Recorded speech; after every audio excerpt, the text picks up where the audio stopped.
Your CMMS is not supposed to have multiple personalities. And yet somehow you have one technician treating an asset like it's mission critical. You have another one that acts like it barely exists. One enters detailed notes, the other one puts fixed. And somebody else closes the work order with information as useful as the lotto numbers on that fortune cookie you just ate. And then management looks at the reports and asks, why does none of this make sense? Because your people are improvising.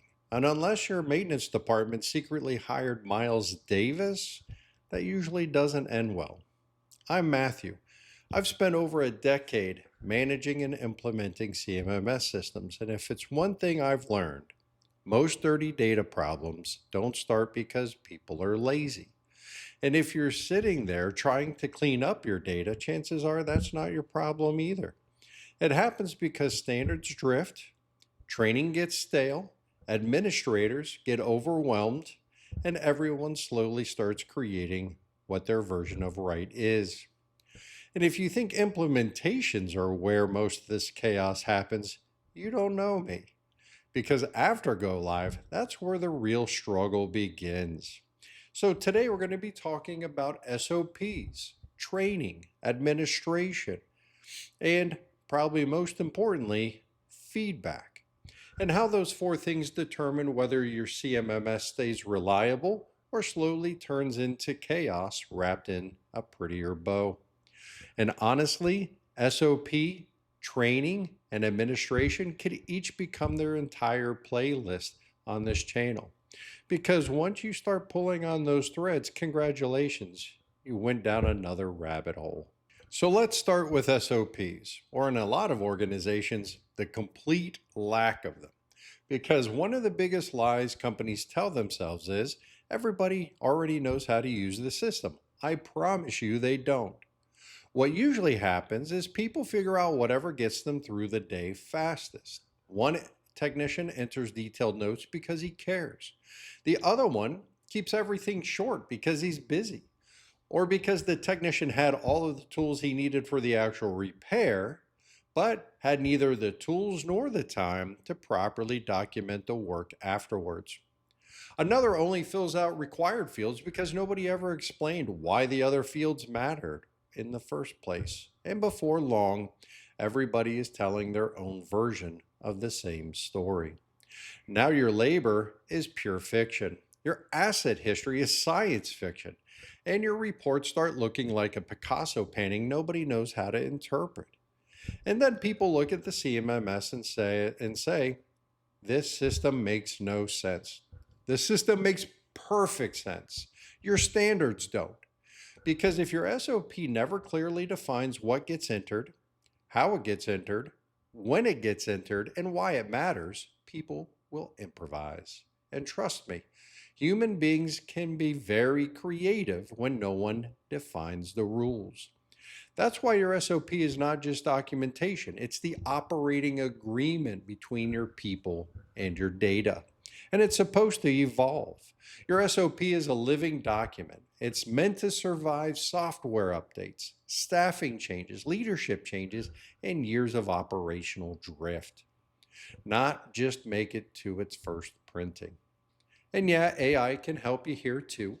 It can help draft procedures, organize standards, identify inconsistencies, and even help simplify overcomplicated workflows. But AI still can't decide what matters to your operation. That part still belongs to you. And honestly, if you've ever tried building an SOP from scratch, you already know how quickly that can turn into another rabbit hole. You start with let's define work orders. And 3 hours later, you're debating naming conventions, labor classifications, PM structures, drop down logic, and whether somebody really needed 96 different failure codes for the same pump. I promise you they didn't. This is why this matters, because if nobody defines the standard early, eventually maintaining that standard turns into herding cats.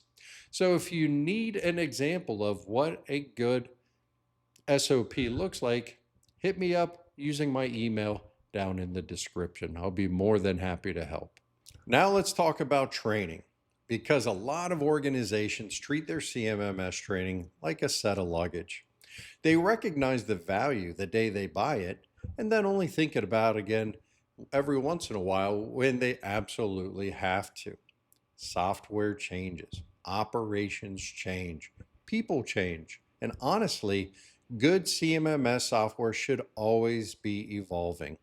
New features get added, workflows improve, reporting changes, integrations expand. And ignoring those improvements because, well, that's just how we've always done it, those might be the most destructive words in business. Because you didn't just buy the software of what it can do, you bought it because of what it can become. And trust me, we're going to talk a lot more about that in the future episode when we get into choosing a CMMS. That's why good CMMS environments don't just train people once, they reinforce the standard. Because training is not just about teaching somebody where to click, it's about teaching them why the data matters, how it affects scheduling, how it affects reporting, and how bad information eventually comes back to hurt everybody downstream. Best CMMS training I've ever seen had very little to do with the software itself. It focused on the operation, the workflow, the reason behind the process. Because when people understand why something matters, they're more likely to care about doing it correctly. Remember, in person training still matters. You can absolutely do virtual training, but there's a reason people engage differently when they physically show up somewhere. It's easier to read confusion, easier to answer questions, easier to spot the person who mentally checked out 20 minutes ago and is now thinking about lunch. And let's be honest, if somebody took the time to bring coffee and bagels, you feel a little less or a little bit more guilty about zoning out completely, right? But this is also where organizations make another mistake. They assume annual refresher training means replaying the same exact boring slideshow they did last year, and everybody ignored it then too. If your users already know the material, great. Build on it, evolve it. Because if the only feedback your training gets is it's the same slideshow as last year, that's usually a sign the process stopped evolving a long time ago. Stale training creates stale habits. Now, this is also where AI starts becoming really interesting because AI can help generate training outlines, quizzes, documentation summaries, and even role based learning material. And this is huge for smaller organizations that don't have dedicated training departments. AI can support this process. It can't replace operational leadership because eventually somebody still has to decide what matters, what gets reinforced, and what good actually looks like. Because sometimes people forget how valuable the system really is until somebody pulls that luggage back out and reminds them why they bought it in the first place. Now let's talk about something most organizations completely underestimate: feedback. Because if your users are entering great data and absolutely nothing happens because of it, they're going to stop caring. And honestly, can you blame them? People pay attention to the things that matter. So if nobody reviews the data, nobody responds to the feedback, and nobody adjusts the processes, the CMMS slowly turns into something they have to do. It's just another part of the job instead of a mechanism for change. And that can be very dangerous. Because once people stop believing the system matters, they stop treating the data like it matters to them. And that doesn't just affect management, it affects your internal customers too. For example, the technician who's trying to understand what happened on second shift, the planner trying to schedule work with incomplete information, the next person stuck trying to decode a work order like it was written in a game of Mad Libs. And eventually it starts to affect external customers too, like the employee on the floor waiting on equipment that was never ordered in the first place. Because bad information has a way of escaping the maintenance department. That's where good administration becomes critical. Not just management, not just IT, actual ownership. Somebody has to regularly review the data quality, the workflows, the reporting, the training gaps, integrations, automations, and whether the process still reflects operational reality. Software will change, operations will change, and users absolutely will change. And if nobody's paying attention, small problems quietly become expensive ones. That's why feedback loops matter, because when users see reports improving, workflows improving, communication improving, decision making improving, and the equipment that they work on actually improving, they start understanding that the information they enter actually has value. And once people believe that data matters and it's making their jobs better, the quality usually improves naturally. Now, this is also where user groups can be really important. And yes, sometimes vendors hold them to sell you more software. I get it, that's business. But this is also your opportunity to provide feedback and affect change of the software itself. Because if enough customers are struggling through the same workflows or the same limitations or the same bad designs, that's how software evolves. Because good user groups also expose administrators to new workflows, new features, software roadmap discussions, operational ideas from other organizations, and lessons learned from people making the same exact mistakes as you. That matters. Because one unnoticed software update, one neglected integration, or one poorly thought out automation can quietly create bad data for months before somebody even notices. Trust me, that's a really long rabbit hole to have to go down. Because eventually, if nobody owns the process, maintaining your CMMS starts to feel less like administration and more like walking blindfolded through a puppy minefield.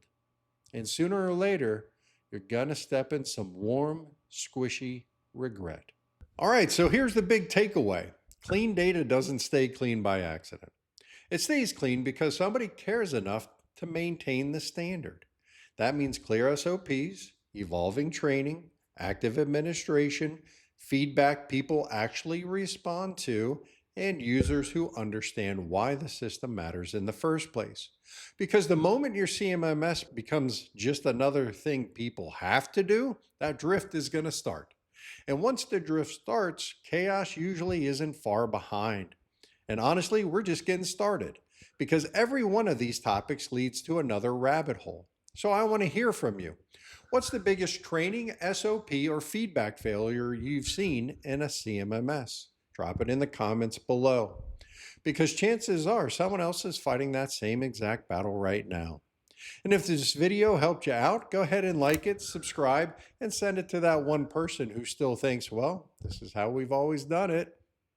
Good luck with that. And if you've missed the implementation side of this conversation, and trust me, you're going to want to watch that episode right here next. In the next episode, we're getting into one of the sneakiest causes of dirty data: defaults, automations, and integrations, or as I like to call it, the stuff quietly breaking in the background while everyone assumes it's still working. And that rabbit hole, it gets weird fast. I'm Matthew. I'm the SaaSy guy, where every work order tells a story.